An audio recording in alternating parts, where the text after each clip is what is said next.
All right, we are live. Hello, everybody. My name's Darren Blue. I'm Kevin Blue. We are the Blues Brothers, and today we are super excited to bring to you, after quite some time here, we haven't done one of these in a little bit, the incredibly talented Parker McCollum. Welcome. Hey, thank y'all, man. I'm glad to be here. What's up, brother? Nothing. I'm up here in Nashville right now, writing a little bit, so it's kind of nice to be working some and things to seem a little normal. So we're doing good, though. Yeah, it feels like things are starting to kind of open back up. Have you played any shows recently? Obviously, social distance and all that kind of good stuff. But are you starting to get back out there on the road, or are you still kind of waiting for that to kick back off? Yeah, we're waiting a lot. We're playing 3 limited capacity shows this week. We're playing 3 nights at one venue so that we could play to everybody that want to come. And it's crazy, man. It sold all 3 nights sold out in just a matter of a few hours.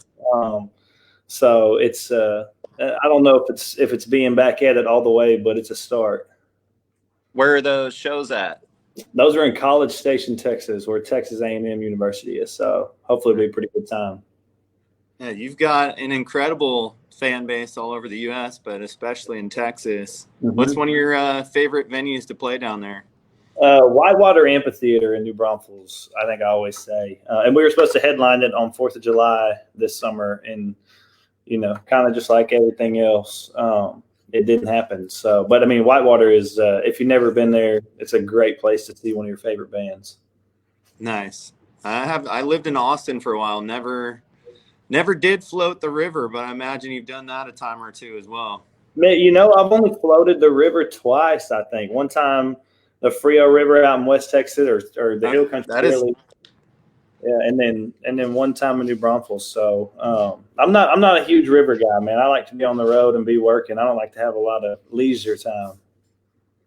Fair enough. Right on. Well, you've been putting in work. Your debut single, Pretty Heart, has got over 20 million streams already. It's been crushing it. Tell us a little bit about that. Man, that's been crazy. If you'd have told me whenever we wrote that song that it would do as well as it's been doing, I don't think I would have believed you. Actually, I wasn't too high on the song when we first wrote it. And then when we got in the studio and cut it, I was like, this is better than I thought it was. And then it just, to sign with Universal and that be our first song out on national radio, and for it to, be doing what it's doing is kind of a dream come true. So there's with everything else going on this year, that's kind of been a bright spot. I mean, all your music, all your streaming numbers, everything has such an incredible response, and it's just good music. I was listening to it all day, and I love it personally, and I know Kevin does too. So would love to hear what you're thinking about starting off with here today. Man, I was going to right as the start of quarantine, we had already had this song. It was my first ever outside cut, which I was really, really excited to get to do, because an outside cut is a very easy thing to do. You already know the song's good. You don't have to worry about anything. You just go in and sing it. Which was kind of a little weight off my shoulders while trying to write this album. But when quarantine hit, everything was already planned to roll out, a couple weeks later. And the label was cool enough to just kind of continue with that and let it go as planned. And it did really well, man. I think people dug it. And I just think it's a great song that I was fortunate enough to get to cut and put out there. So I was going to play that. Y'all think you're ready? Is this time? We're ready. All yours. Okay, it's called Like a Cowboy.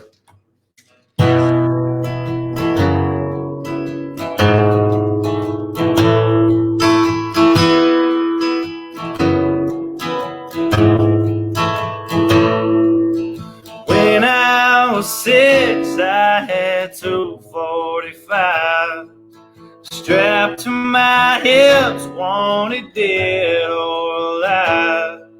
And all of the girls thought that I was a good guy at heart.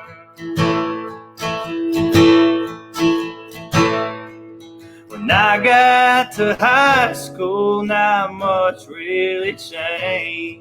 I ran from the cops in my soaked up Mustang. And all of the girls else thought that I was a good guy at heart. And I ride like a thief on the run, say goodbye to the things that I've done. And I fly like the wind to the sunset, just like a cowboy should do. Just like a cowboy should do. To the sunset, just like a cowboy should do. Just like a cowboy should do. Just like a cowboy should do.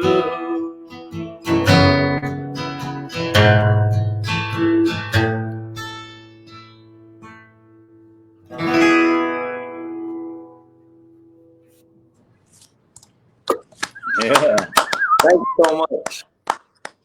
Nice. Beautiful. Sounded awesome. And I understand that's a tribute to your grandfather. Yeah, well, dude, that was my first ever outside cut. Al Anderson and Chris Stapleton wrote it like 15 years ago or something like that. And Stapleton never cut it or put it out. And the label sent it to me close to a year ago now, I think. When I was driving down the road one day back home, and I listened to it probably 6 or 7 times in a row. I sent it to my dad, and I was like, dude, I got to sing this song. It just reminded me so much kind of how I grew up with my granddad. He was one of the greatest cowboys to ever live. And it just one of those things, right as I heard it, I was like, God, if I felt like I would have written that song. And just kind of connected with it immediately. And going into the studio and it being my first outside cut was my first experience with not having to worry about whether the song was good or not. Usually I'm with the lyrics in the vocal booth, making last minute changes. And is this good? Is this good enough to, is it ready to even be recorded? And so with Like a Cowboy, I didn't have to worry about any of that. I knew it was a good song. So it was really an easy experience, which I thoroughly enjoyed. So I got a follow-up. What's one of your favorite cowboy memories of your grandfather?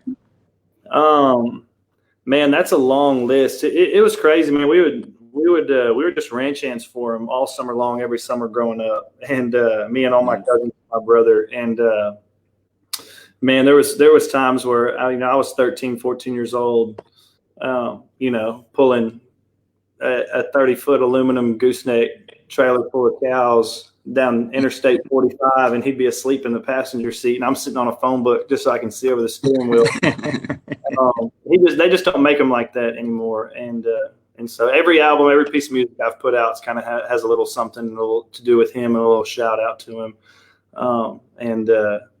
It was crazy, man. I always say if everybody had a granddad like that, the world would probably be a lot better place. So I was very lucky to have him. Amen. And so Texas is home. What part of Texas are you from originally? I grew up just north of Houston, and then moved to Austin a few days after I graduated high school, thinking that singing country music was no big task. And that was 9 years ago now, so still trying to make it. It was a little harder than I thought. Well, you're doing pretty good with the first single on Universal there. Yes, sir. Hey, you got another song that you just released that's been killing it. Got over 2 million streams right out of the gates, called Young Man's Blues. Yeah. Tell us about that one a little bit. Yeah, that's one of my favorite songs I've written in quite a while. I think that was a real late night. One night, I'd started it just kind of out of nowhere. We're just sitting on the couch, and we'd been getting after it for a few hours, me and some of my buddies at my place. So everybody, I think, was feeling pretty good. And I started singing it, and they were like, damn, what is that? And I was like, I don't know. And I sat on it for 2 or 3 weeks, I think. And I was up here in Nashville writing to my buddy Randy Montana, who I had written Pretty Heart with. And I was like, man, does this sound like something you'd want to, work on? And, it's kind of like when we wrote Pretty Heart. He was like, yeah, let's finish that. And we did. And he just, every time we do that, he's just pulling these things out of me that I'm thinking, but I can never figure out, or I never really admit that it takes me a little bit of time to say them or say them out loud. And he's really good at kind of, pulling those things out of me in just kind of a real easy way. It doesn't force anything or push anything. And so Young Man's Blues just kind of came together real organically. And when it was done, I was like, I really like this song, which is not common for me. Most of the stuff I write, all our biggest songs are songs that I was like, no, we shouldn't cut that. And I'm wrong. I was right on that one. Nice. Well, what do you want to do next here? This is a song. We got an EP coming out next month, and this is a song that I was really hoping was going to be on it. And so, but it got pulled. It's going to be on the full album coming out next year. And another thing that I really, this is a song that I really was pretty high on when we wrote it. And it's called "To Be Loved by You."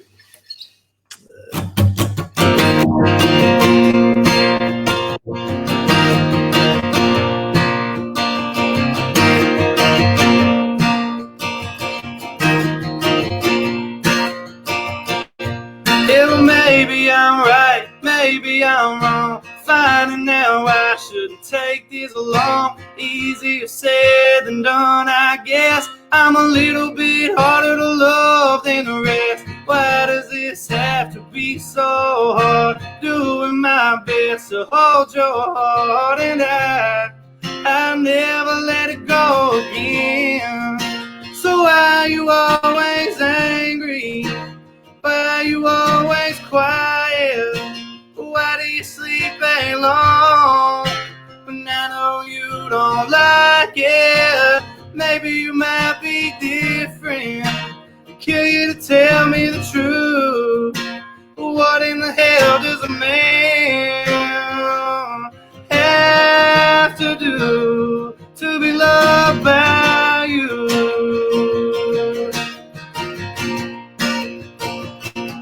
Yeah, I've been running as fast as I can, and you'll never get over what you can't understand. Pissed off, hanging up a telephone. Forever ain't far, I'm headed home. Maybe I'm right, maybe I'm wrong. Last time you're ever gonna find me gone, and I'll never let you go again. So why are you always angry? Why are you always quiet? Why do you sleep alone?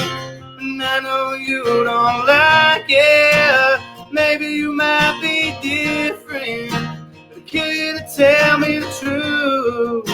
What in the hell does a man have to do to be loved by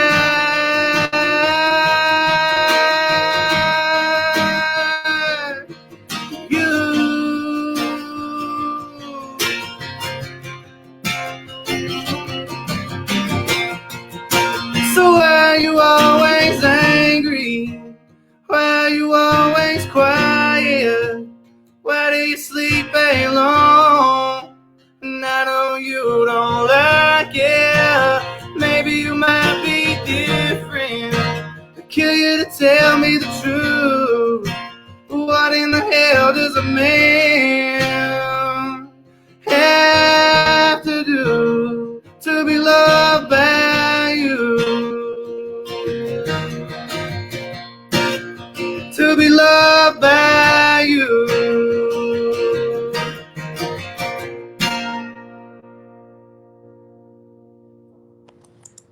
Yes, sir.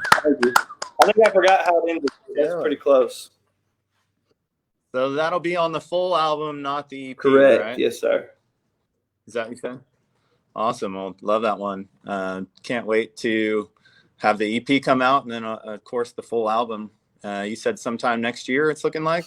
Yeah, I think full album will be Q1 of next year. So January, February, hopefully not March. Hopefully it's January, February. And then do we have like a rough date on the EP, or what can people expect? October something. Okay, we won't hold you to it. We know there's a lot of moving parts, so no, we can't say the exact date.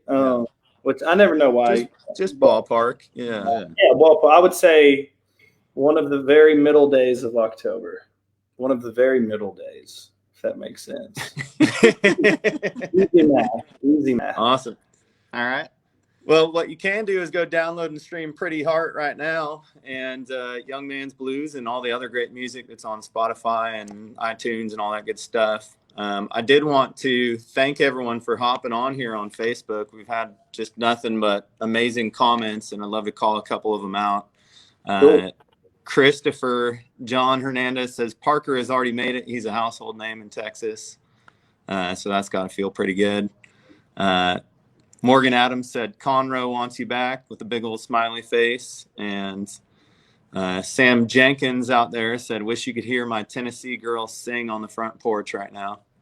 Old Becky Henry, love your love for Grandpa Cowboy. Oh, thank you, Becky Henry. Well, if you're up for it, let's do a little encore over on Instagram, a little one song. Should we tell them what it is in advance or keep the ace in the hole? Well, yeah, you can tell them it's the one that keeps, it looks like the news station. It's the one that's sliding down on the bottom there. We'll play the smash single, Pretty Heart. Yeah, say that smash single. That sounds good. So if you guys want to see that encore, go follow. If you're not already following Parker McCollum on Instagram, it's just at Parker McCollum, correct? Yep. Yes, I think. And then at Country Rebel. If you guys aren't familiar with our platform, we will be going live from both of those. At Parker McCollum, at Country Rebel, and he's going to sing Pretty Hard. Yeah, that wraps up the Facebook side of things. Thank you, everybody, for watching out there. Parker, thank you. And we'll pick it up in just a minute here. Yep. Kevin and Darren, see y'all in a bit, man. Thank you. Thanks, brother. See you over there.